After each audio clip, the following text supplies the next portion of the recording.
Banner ಗಲಾಟೆ ವಿಚಾರಕ್ಕೆ ಸಂಬಂಧಪಟ್ಟಂತೆ ದಿನಕ್ಕೊಂದು ಟ್ವಿಸ್ಟ್ಗಳು ಪಡೆದುಕೊಡ್ತಾ ಇದೆ. ಒಂದಷ್ಟು ವಿಡಿಯೋ ಸಾಕ್ಷಿಗಳು ಒಂದೊಂದಾಗಿ ಈಗ ರಿವೀಲ್ ಆಗ್ತಾ ಇದೆ. ಈಗ ಬಲು ದೊಡ್ಡ ಟ್ವಿಸ್ಟ್ ಸಿಕ್ಕಿದೆ. ಬಳ್ಳಾರಿ ಫೈರಿಂಗ್ ಕೇಸ್ಗೆ ಮತ್ತೊಂದು ದೊಡ್ಡ ಟ್ವಿಸ್ಟ್. ರಾಜ್ಯ ರಾಜಕೀಯವೇ ಬೆಚ್ಚಿ ಬೀಳುವಂತ ಬಾಂಬ್ ಸ್ಫೋಟಗೊಂಡಿದೆ ಈ ವಿಚಾರದಲ್ಲಿ. ಭರತ್ ರೆಡ್ಡಿ ವಿರುದ್ಧ ಗಂಭೀರ ಆರೋಪವನ್ನ ಮಾಡಿದ ಶಾಸಕ ಜನಾರ್ದನ್ ರೆಡ್ಡಿ.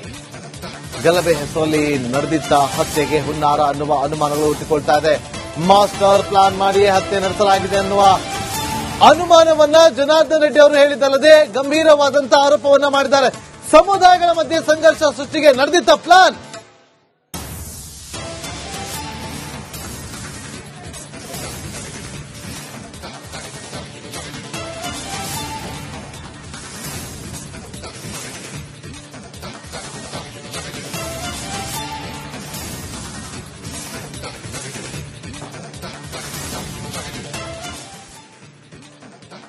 ಕಾಂಗ್ರೆಸ್ ನಾಯಕನಾದ್ರಲ್ಲೂ ಕಾಂಗ್ರೆಸ್ ನಾಯಕರೇ ಕಾಂಗ್ರೆಸ್ ಕಾರ್ಯಕರ್ತನ ಹತ್ಯೆಗೆ ಸಂಚು ರೂಪಿಸಿದ್ರು ಅನ್ನೋ ಗಂಭೀರ ಆರೋಪವನ್ನ ಇವತ್ತು ಜನಾರ್ದನ್ ರೆಡ್ಡಿ ಅವರು ಮಾಡಿದ್ದಾರೆ. ಚಂದ್ರಶೇಖರ್ ಅದು ಹೊರತುಪಡಿಸಿದ್ರೆ ಈ ರಾಜಶೇಖರ್ ರೆಡ್ಡಿ ಇಬ್ಬರಲ್ಲಿ ಒಬ್ಬರನ್ನ ಕೊಂದು ದೊಡ್ಡ ಸಮುದಾಯಗಳನ್ನ ರೆಡ್ಡಿ ಅವರ ವಿರುದ್ಧ ಜನಾರ್ದನ್ ರೆಡ್ಡಿ ಅವರ ವಿರುದ್ಧ ಎತ್ತಿ ಕಟ್ಟುವ ಪ್ಲಾನ್ ಅನ್ನ ಮಾಡಲಾಗಿತ್ತು ಅನ್ನೋ ಆರೋಪವನ್ನ ಮಾಡಲಾಗ್ತಾ ಇದೆ. ಕಾಂಗ್ರೆಸ್ ನಾಯಕ ಚಂದ್ರಶೇಖರ್ ಹತ್ಯೆಗೆ ಪ್ಲಾನ್ ಮಾಡಲಾಗಿತ್ತು. ದೊಡ್ಡ ಸಮುದಾಯದ ನಾಯಕನ ಹತ್ಯೆ ಮಾಡೋಕೆ ಸ್ಕೆಚ್ ಮಾಡಲಾಗಿತ್ತು. ಆ ಮೂಲಕ ಲಿಂಗಾಯತ ನಾಯಕನ ಹತ್ಯೆಗೆ ಭರತ್ ರೆಡ್ಡಿ ಪ್ಲಾನ್ ಮಾಡಿದ್ರು. ಈ ಹತ್ಯೆಯ ಮೂಲಕ ರೆಡ್ಡಿ ರಾಮುಲು ಲಿಂಗಾಯತ ವಿರೋಧಿ ಅಂತ ಕತೆ ಕಟ್ಟೋ ಪ್ಲಾನ್ ಮಾಡಿದ್ರು. ನಾರಾ ಭರತ್ ರೆಡ್ಡಿ ಲಿಂಗಾಯತ ವಿರೋಧಿಗಳು ಅಂತ ಬಿಂಬಿಸೋಕೆ ಈ ಪ್ಲಾನ್ ಮಾಡಲಾಗಿತ್ತು. ಚಂದ್ರಶೇಖರ್ ಹತ್ಯೆಗೆ ಭರತ್ ರೆಡ್ಡಿ ಪ್ಲಾನ್ ರೂಪಿಸಿದ್ರು. ಆದ್ರೆ ಸತೀಶ್ ರೆಡ್ಡಿಯನ್ನ ಪೊಲೀಸರು ಕರೆದೊಯ್ದ್ರು. ಹಾಗಾಗಿ ಚಂದ್ರಶೇಖರ್ ಬಚಾವಾದ. ಇಲ್ಲೇ ಹೋಗಿದ್ರೆ ಆತನ ಹತ್ಯೆ ಆಗಬೇಕಾಗಿತ್ತು ಅಂತ ಜನಾರ್ದನ್ ರೆಡ್ಡಿ ಗಂಭೀರ ಆರೋಪ ಮಾಡಿದ್ದಾರೆ.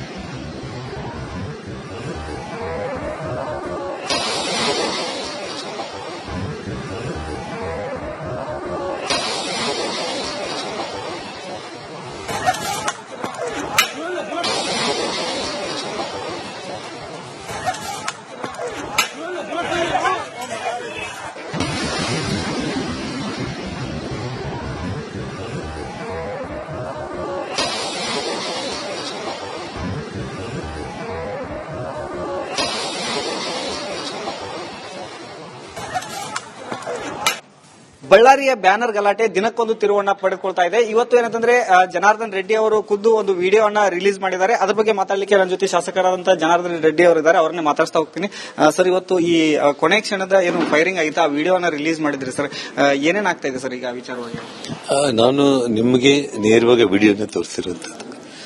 ಆ ವಿಡಿಯೋದಲ್ಲಿ ತುಂಬಾ ಸ್ಪಷ್ಟವಾಗಿ ಆ ರಾಜಶೇಖರ್ ರೆಡ್ಡಿ ಓಡ್ತಾ ಇದ್ರೆ ಆ ಲಾಠಿ ಚಾರ್ಜ್ ಪೊಲೀಸರು ಮಾಡಿದಾಗ ಪೊಲೀಸರು ಎಸ್ಕಾರ್ಟ್ ಒಂದಿಗೆ ನಮ್ಮ ಮನೆ ಮೇಲೆ ಬಂದು ದಾಳಿ ಮಾಡಿರುವಂತದ್ದು.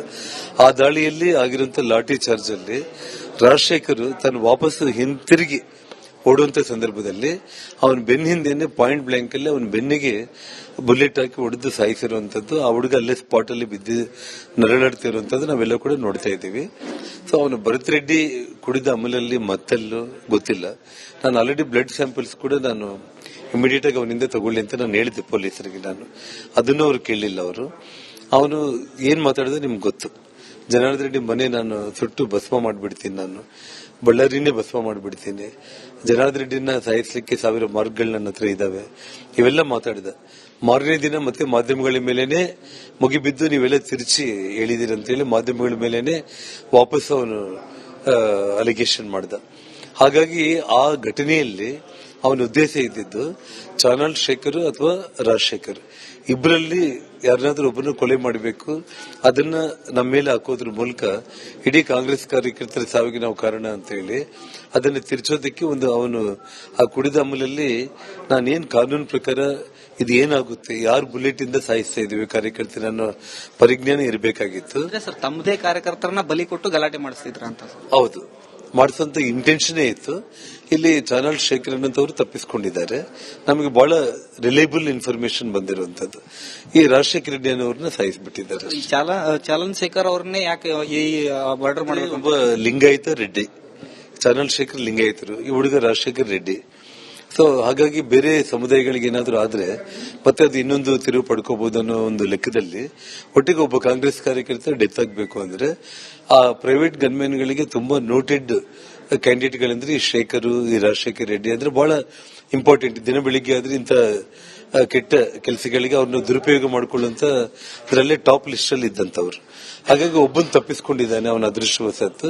ಇನ್ನೊಬ್ಬನು ಸಿಗಾಕೊಂಡಲ್ಲೇ ಸ್ಪಾಟ್ ಅಲ್ಲಿ ಡೆತ್ ಆಗಿದ್ದಾನೆ. ಇದಿಷ್ಟು ಶಾಸಕರಂತ ಗಾಲಿ ಜನಾರ್ದನ್ ರೆಡ್ಡಿ ಅವರ ಮಾತು. ಏನು ಈ ಒಂದು ಕೊಲೆ ಹಿನ್ನೆಲೆ ಹಿಂದೆ ಏನು ಶಾಸಕರಂತ ಭರತ್ ರೆಡ್ಡಿ ಅವರ ನೇರವಾದಂತ ಕೈವಾಡ ಇದೆ, ಕೂಡಲೇ ಅವರನ್ನ ಬಂಧನ ಮಾಡಬೇಕು ಅಂತಕ್ಕಂತ ಒಂದು ಆಗ್ರಹವನ್ನ ಜನಾರ್ದನ್ ರೆಡ್ಡಿ ಅವರು ಮಾಡ್ತಾ ಇದ್ದಾರೆ. ಕ್ಯಾಮರಾ ಪರ್ಸನ್ ಸಿದ್ದು ಜೊತೆ ಈರಯ್ಯ ಹಿರೇಮಠ್, ರಿಪಬ್ಲಿಕ್ ಕನ್ನಡ, ಕೊಪ್ಪಳ.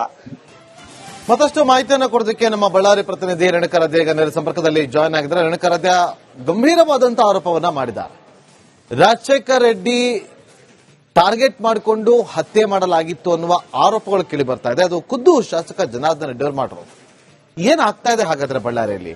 ಜನಾರ್ದನ್ ರೆಡ್ಡಿ ಅವರ ಆರೋಪದ ವಿಚಾರವಾಗಿ ಏನಾದರೂ ತನಿಖೆ ನಡೀತಾ ಇದೆಯಾ?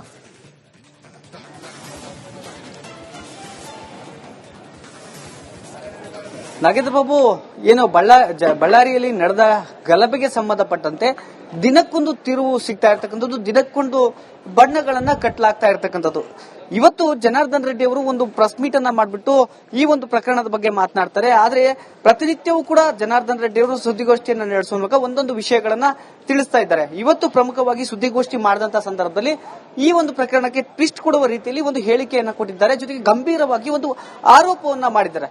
ಆ ಆರೋಪ ಏನು ಅಂದ್ರೆ, ಶಾಸಕರಾದ ನಾರಾ ಭರತ್ ರೆಡ್ಡಿ ಅವರು ಇದನ್ನೆಲ್ಲವನ್ನು ಕೂಡ ಪ್ಲಾನ್ ಆಗಿ ಪ್ಲಾನ್ ಮಾಡಿದ್ರು. ಅಂದ್ರೆ ಇದನ್ನ ಒಂದು ದೊಡ್ಡ ಸಂಘರ್ಷ ಮಾಡೋದಕ್ಕೆ ಅಂತಾನೆ ಅವರು ನಮ್ಮ ಮನೆಯ ಮುಂದೆ ಬಂದಿದ್ರು. ಹೀಗಾಗಿ ಆ ಸಂಘರ್ಷದ ಸಂದರ್ಭದಲ್ಲಿ ಒಬ್ಬ ದೊಡ್ಡ ಸಮುದಾಯದ ನಾಯಕನನ್ನ ಹತ್ಯೆ ಮಾಡಿದ್ರೆ ಆ ಒಂದು ಹತ್ಯೆಯ ಕೇಸ್ ಜನಾರ್ದನ್ ರೆಡ್ಡಿ ಹಾಗೂ ಶ್ರೀರಾಮುಲು ಅವರ ಮೇಲೆ ಬರುತ್ತೆ. ಆಗ ನಾವು ಅವರ ವಿರೋಧಿಗಳಂತ ಬಿಂಬಿಸಬಹುದು ಅಂತ ಪ್ಲಾನ್ ಅನ್ನ ನಾರಾ ಭರತ್ ರೆಡ್ಡಿ ಹಾಕೊಂಡಿದ್ರು. ಹೀಗಾಗಿ ಏನು ರಾಜಶೇಖರ್ ರೆಡ್ಡಿ ಅವರನ್ನ ಹತ್ಯೆ ಮಾಡಲಾಗಿದೆ.